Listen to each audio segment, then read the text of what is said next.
మహాభారతం అని ఎందుకు వచ్చిందయ్యా అంటే మహత్వాత్ భారవత్వాచ్చ, ఆ విషయము చాలా గౌరవమట.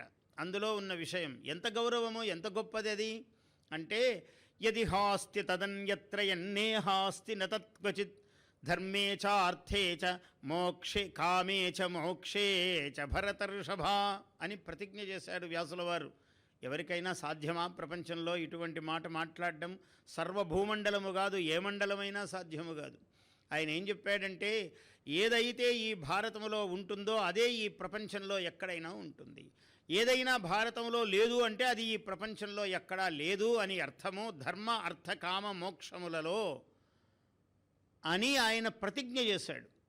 అందుకని భారతములో లేని విషయాన్ని, అందులో లేని స్వభావాన్ని ప్రపంచంలో ఎక్కడా చూడము.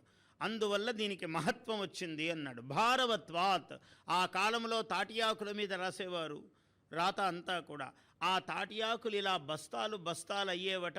ఒక 10 మందో 20 మందో ఈ బస్తాలు మోసుకెళ్తూ ఉండేవారు. ఎవరెవరు గొప్పవాళ్ళు, మహాత్ములు, ఇష్టము సంస్కారము ఉన్నటువంటి వాళ్ళు ఉన్నారో, ధనాధిపతులు, మహారాజన్య చూడామణులు ఉన్నారో, వాళ్ళందరూ భారతమును రాయించి వాళ్ళ భాండాగారములలో పెట్టుకునేవారు.